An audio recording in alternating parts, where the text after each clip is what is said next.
বন্ধুরা, সম্পূর্ণ পর্ব দেখতে সাবস্ক্রাইব করুন। পুরনো দোতলা একটা বাড়ি, অনেক দিন কেউ থাকতো না সেখানে। শুধু মাঝে মাঝে রাতের দিকে জানালাগুলো নিজে থেকেই খুলে বন্ধ হওয়ার শব্দ শোনা যেত। একদিন তানভীর তার পরিবার নিয়ে সেই বাড়িতে উঠল। সবাই বলল বাড়িটা ঠিক ভালো না, কিন্তু তানভীর এসব কুসংস্কার মানত না। প্রথম রাতেই অদ্ভুত কিছু ঘটল। রাত ঠিক 12টায় হঠাৎ ঠাস করে একটা শব্দ হলো। তানভীর ঘুম ভেঙে দেখল তার ঘরের জানালাটা খোলা, অথচ সে নিজেই ঘুমানোর আগে বন্ধ করেছিল। সে উঠে গিয়ে জানালা বন্ধ করল, কিন্তু ফিরে এসে বিছানায় বসতেই আবার কিচ করে শব্দ। এবার দরজা একটু ফাঁক হয়ে গেল। বাড়ির ভেতর বাতাস ছিল না, তবু পর্দা কাঁপছিল। হঠাৎ দেয়ালের কোণ থেকে টুপটাপ পানি পড়ার শব্দ। টর্চ জ্বালিয়ে তাকাতেই সে দেখল দেয়াল ভিজে নেই, কিন্তু মেঝেতে ছোট ছোট ভেজা পায়ের ছাপ, যেন কেউ ভেতরে হাঁটছে। পায়ের ছাপগুলো ধীরে ধীরে তার বিছানার দিকে এগোতে লাগলো। তানভীরের গলা শুকিয়ে গেল, সে নড়তে পারছিল না।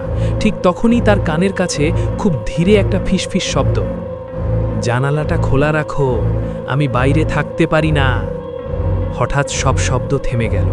পরদিন সকালে তানভীর ঘুম থেকে উঠে দেখল জানালাটা পুরো খোলা, আর জানালার নিচে দেয়ালে আঙুল দিয়ে লেখা, আমি ফিরে এসেছি। সেই রাতের পর থেকে বাড়িটায় কেউ বেশি দিন থাকতে পারেনি, কারণ মাঝরাতে এখনও শোনা যায় বন্ধ জানালার কিচ শব্দ। রাফি নতুন একটা পুরনো আয়না কিনেছিল। আয়নাটা অদ্ভুত সুন্দর, কাঠের খোদাই করা ফ্রেম, কিন্তু কাঁচটা একটু কালচে। দোকানদার বলেছিল রাতে বেশি সময় তাকিয়ে থাকবেন না। রাফি হেসে উড়িয়ে দিয়েছিল। প্রথম কয়েকদিন কিছুই হয়নি, কিন্তু এক রাতে পড়াশুনো করতে করতে হঠাৎ তার নজর পড়ল আয়নায়। সে দেখল তার নিজের প্রতিবিম্ব ঠিকমতো নড়ছে না। সে মাথা ঘোরালেও আয়নার ভেতরের সে কয়েক সেকেন্ড দেরিতে নড়ছে। রাফির বুক ধরফর করতে লাগল। সে হাত তুলল, প্রতিবিম্বও তুলল, কিন্তু হঠাৎ আয়নার ভেতরের মুখটা হাসল। রাফি তো হাসেনি। ঘরের বাতি হঠাৎ মিটমিট করে নিভে গেল। অন্ধকারে শুধু আয়নাটা যেন একটু হালকা আলো ছড়াচ্ছিল।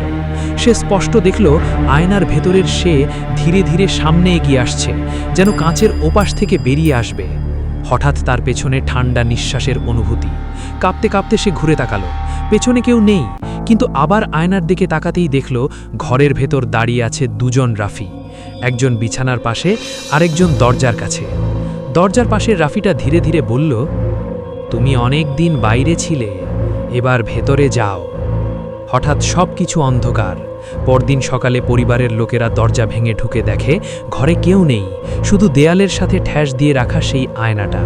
আর আয়নার ভেতরে স্পষ্ট দেখা যায় রাফি দাঁড়িয়ে আছে, কিন্তু সে কাঁচের ভেতর থেকে বারবার হাত বাড়িয়ে বেরোতে চাইছে।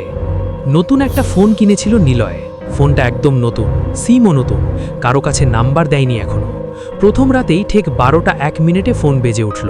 স্ক্রিনে কোনো নাম নেই, শুধু লেখা আননোন। নিলয় ভাবল ভুল কল, রিসিভ করল। ওপাশে কেউ কথা বলছে না, শুধু খুব হালকা শ্বাস নেওয়ার শব্দ। তারপর কেটে গেল। পরের রাতেও একই সময় কল। এবার সে একটু বিরক্ত হয়ে বলল, কে, কথা বলুন। কয়েক সেকেন্ড চুপ থাকার পর খুব ভাঙা ঠান্ডা একটা কণ্ঠস্বর, তুমি দরজা বন্ধ করেছো তো? নিলয়ের বুক কেঁপে উঠল। সে ঘুরে তাকালো। ঘরের দরজা সত্যি আধ খোলা। সে ধীরে ধীরে গিয়ে দরজা বন্ধ করল। আবার ফোন কানে দিল। ওপাশ থেকে ফিসফিস, ভালো, কিন্তু জানালাটা খোলা রয়ে গেছে। নিলয় দৌড়ে জানালার দিকে গেল। জানালা বন্ধই ছিল। আবার ফোনে শব্দ, না, ওটা নয়, তোমার পেছনেরটা। তার শরীর জমে গেল। ধীরে ধীরে সে পেছনে তাকালো। দেয়ালে বড় একটা আয়না, আর আয়নার ভেতরে দেখা যাচ্ছে জানালাটা খোলা, আর সেই খোলা জানালার পাশে দাঁড়িয়ে আছে একটা অন্ধকার ছায়া। হঠাৎ ফোনের স্ক্রিন নিজে থেকেই জ্বলে উঠল। সেখানে লাইভ ক্যামেরার মতো দেখা যাচ্ছে তার নিজের ঘর, কিন্তু ভিডিওতে নিলয়ের ঠিক পেছনে দাঁড়িয়ে আছে কেউ। সে ঘুরে তাকালো, কেউ নেই। ফোনে আবার সেই কণ্ঠস্বর, এবার আমি ঢুকতে পারি। হঠাৎ সব লাইট নিভে গেল, ফোনও বন্ধ। পরদিন সকালে নিলয়ের ঘর ফাঁকা পাওয়া গেল। দরজা ভেতর থেকে বন্ধ ছিল। ফোনটা বিছানায় পড়েছিল। ফোনের কল লগে শেষ ইনকামিং নাম্বার তার নিজের নাম্বার।